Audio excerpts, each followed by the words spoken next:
I saw this little reel I wanted to react to. People sometimes say, maybe this is a discussion from more mature audiences, but say that, you know, before marriage, you don't want to save yourself for marriage because you want to test drive a little bit. You want to know what you're committing to.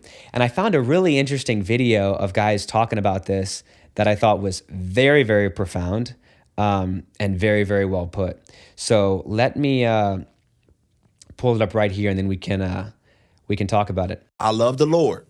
I do plan to get married, but there's no way I'm marrying somebody before I have sex with them, because I need to know what I'm dealing with for the rest of my life. Yeah. Talk to this person.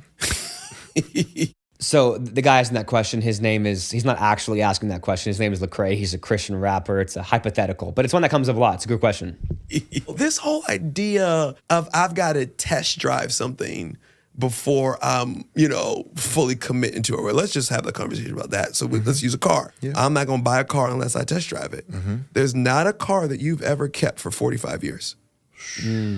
I test drove the car, I bought the car, and then I traded it in 7 years later for an upgraded model. So even the idea of test driving means that there's no long-term commitment. So people saying, I need a test drive before I buy it. You're comparing car to a marriage. And that is a horrible mentality to start with, is that your long-term commitment to a spouse is the same as your commitment to a car. Because what it means is I'm in until I can find something better that I can afford. Your ability. That is so good. That when you buy a car, you're basically just, this is the best I can afford. I'm going to keep this till it doesn't work for me and get another one. Horrible mentality to marriage. People go into relationships like that sometimes, but you're setting yourself up for a huge amount of failure. This is not your forever home in this car. You have not committed to love it until you die.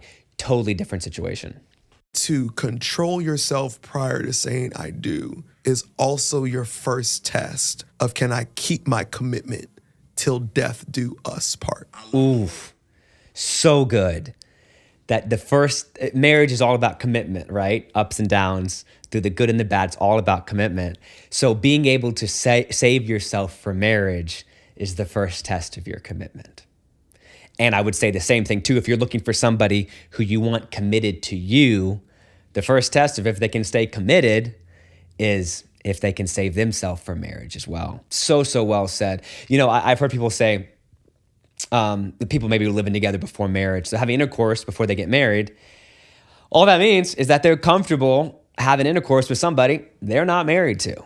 People say, oh, well, we're going to get married. Well, you're not married now. So right now, your boyfriend or girlfriend or your fiance is having intercourse with somebody they're not married to. Now, it might be you, but you're not married. So what that means is after you get married, all you know is that both of you guys are comfortable having intercourse with people you're not married to.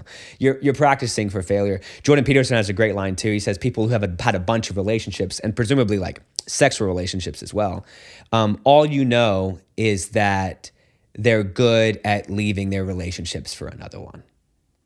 That's all you know. If you've dated 20, 30 people, if you've lived with a few different people, all you know about yourself or all you know about the other person is that they're good at not committing.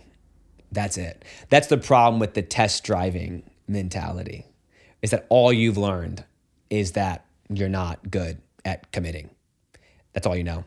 Some of the comments I thought were kind of interesting too. Somebody actually said too, like if you need to have intercourse before you're married, all you're really saying is that you're probably over prioritizing that in the relationship, that there are other things that are a lot more important. At the end of the day, like you can't test drive marriage, because marriage is in itself a change that happens in the two people where they become one flesh forever. You can't test commitment. You can't test being one flesh. An analogy would be like, you can't test heaven. Heaven is perfect unity with God forever. And you only get there by giving up everything to find it. You can't test drive that. You can't test drive being a billionaire. You have to get there. You can't test drive being a saint. You have to get there. You can't test drive marriage. You have to be in it in order to know what it's like. So I just love that, the way he framed those things. Final.